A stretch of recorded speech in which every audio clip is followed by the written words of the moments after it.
All right, boys and girls, we're going to continue on talking about muscles.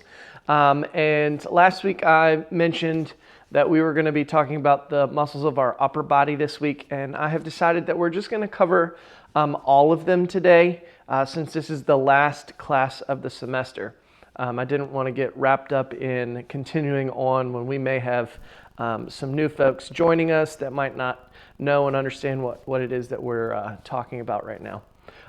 So last week we talked about muscles and how there are three different types and whether or not they are able to be controlled or not controlled. We learned that there are over 600 muscles in the body, and they are used for lots of things like movement and that sort of thing.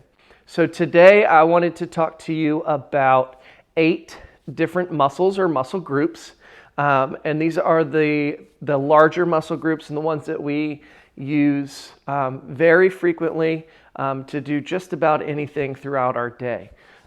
So I am going to start with our upper body and then move down to towards our legs. We only have a couple to do down there, and so here we go.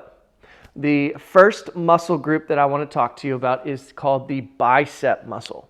The bicep muscle is located on the top side of your arm, and it runs from about your shoulder through your elbow. So this muscle right here is called your bicep. Your bicep is responsible for bending your arm at your elbow. So if when I use my bicep, it's called contracting the muscle. So when I contract my bicep, it brings my forearm up towards my shoulder.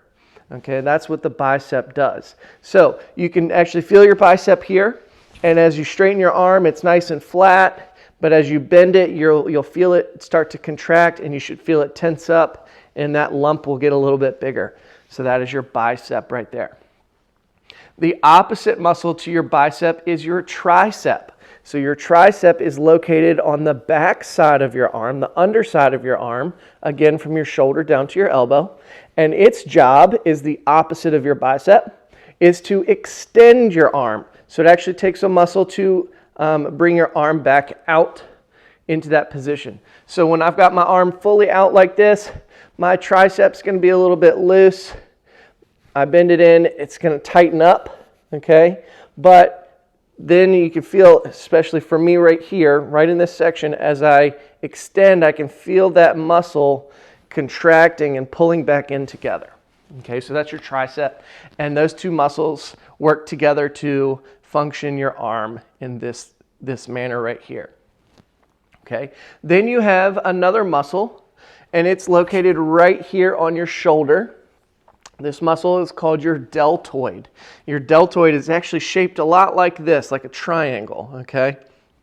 And your deltoid is responsible for raising and lowering your arm. So as you contract your deltoid, you will raise your arm up, and as you release that, you relax it, your arm comes back down. Okay, so your deltoid helps with this movement right here.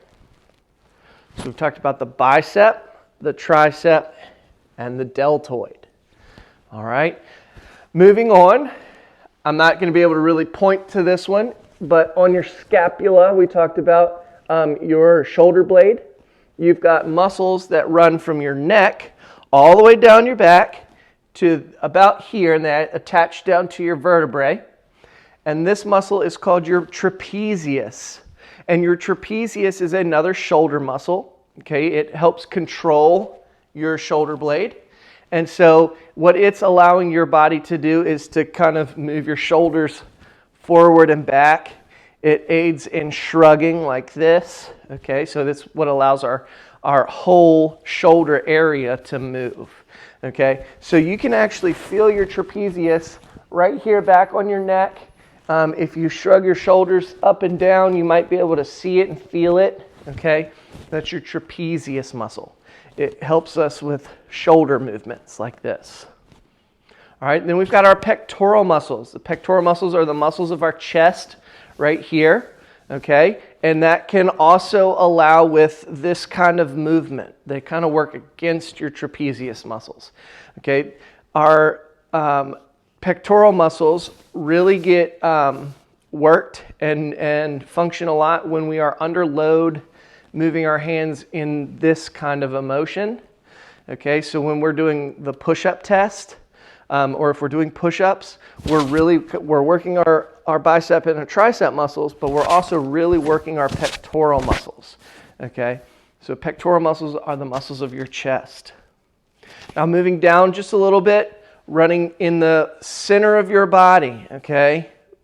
These are your abdominal muscles, and you actually have several types of abdominal muscles. Okay, you've got abdominal muscles that are right here in the center, and you've got abdominal muscles that run this direction back towards your back. And your abdominal muscles are the main muscles that allow you to move your core. So when you turn your body side to side, or if you're sitting up, standing up, it's your abdominal muscles that are really controlling those movements, okay? Your abdominal muscles are also responsible for or help with your posture. Your posture is how you might stand or sit. And the stronger your core muscles are, your abdominal muscles are, then the better posture you're typically going to have. Okay, it's really important that we focus on our core and keep our core strong, because the stronger your core muscles are, the less your other muscles like your back muscles and all have to work, and then you're less likely to get injured. Okay, a big issue that people have is back pain, and back pain can actually stem from weak abdominal muscles because, again, it affects our posture. All right, now I'm going to move down to another group of muscles, and everybody thinks that these muscles are funny, okay, but they're called our glute muscles, our gluteals. Your gluteals are the muscles of your bottom, okay, and the muscles of your bottom help move your legs, okay. So if I'm picking my legs up and down, I'm using my gluteal muscles. They also aid in allowing us to get up and down out of like a chair or a sitting position. Okay, so our gluteal muscles are the muscles of our bottom. And we only have two more muscles left that we're going to talk about today. The first of those two is called the quadricep muscles. So our quadricep muscles, I'm going to angle my camera down just a little bit more. Our quadricep muscles are this muscle group right here in our upper leg on the top sides of our legs. Okay, so running from our hips down to our knees, we have the quadricep muscles. And our quadricep muscles are called that because there are actually 4 individual muscles in this area that make up your quadriceps. Now, your quadriceps are one of your largest muscle groups in your whole body, okay? And so it's really important that we use them, and we do use them every day as we're walking, okay? So if you ever wondered what your quadricep muscles do, they are responsible for bending your knee. So as soon as I start engaging my quadricep muscles, I contract those muscles, my leg is going to bend, okay? At the knee, my heel will come up towards my bottom, all right?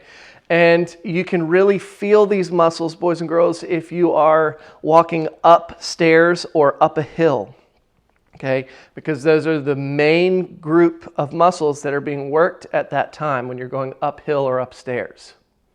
All right, and then the opposite of our quadricep muscles would be our hamstring muscles. Our hamstring muscles are these muscles back here in our lower leg. They're on the back side of our leg. Again, they run from your knee to your hips. Okay, and your hamstring muscles, there are 2 muscles in this hamstring group, okay, and its job is to take your leg from a bent position to a straight position. So you might notice if you're sitting with your knee bent, these muscles are loose. They're kind of relaxed and comfortable, but as soon as you stick your foot straight out, now those muscles are a little bit harder, okay?